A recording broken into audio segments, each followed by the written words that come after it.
Chapter 2 of the Miraculous Journey of Edward Tulane.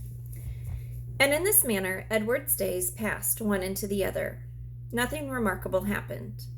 Oh, there was the occasional small domestic drama.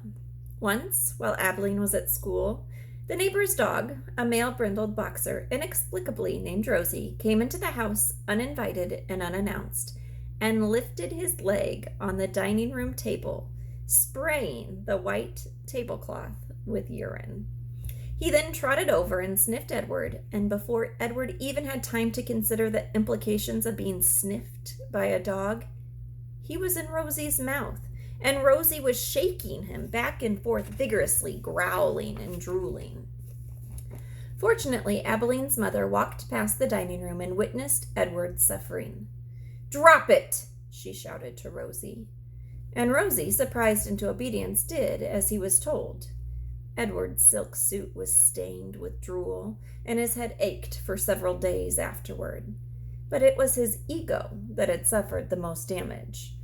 Abilene's mother had referred to him as "it," and she was more outraged at the dog urine on her tablecloth than she was about the indignities that Edward had suffered at the jaws of Rosie. And then there was the time that a maid, new to the Tulane household and eager to impress her employers with her diligence, came upon Edward sitting on his chair in the dining room.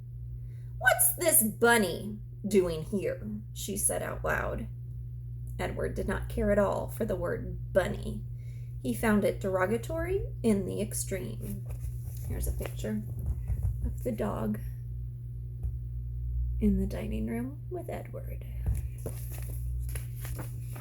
The maid bent over him and looked into his eyes. "Humph," she said. She stood back up. She put her hands on her hips. "I reckon you're just like every other thing in this house. Something needing to be cleaned and dusted."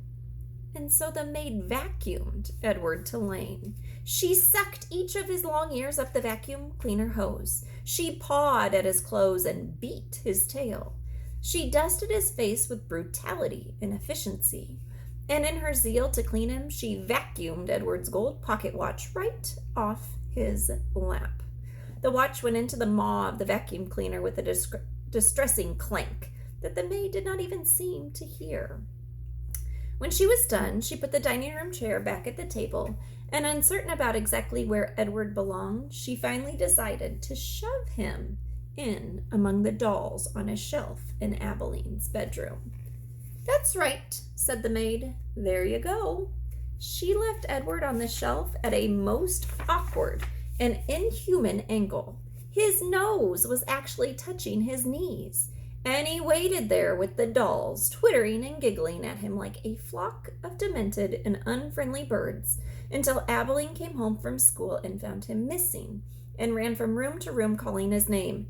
"Edward!" she shouted. "Edward!"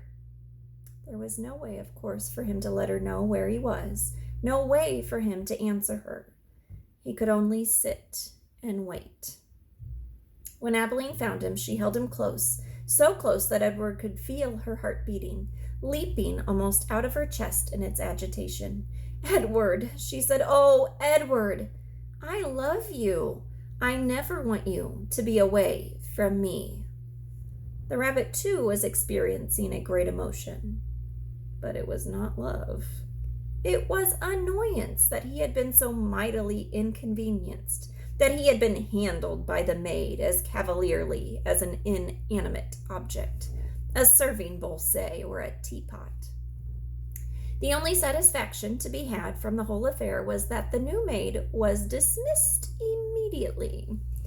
Edward's pocket watch was located later deep within the bowels of the vacuum cleaner, dented but still in working condition. It was returned to him by Abilene's father, who presented it with a mocking bow. "Sir Edward," he said, "your timepiece, I believe." The Rosie affair and the vacuum cleaner incident, those were the great dramas of Edward's life until the night of Abilene's 11th birthday, when at the dinner table, as the cake was being served, the ship was mentioned.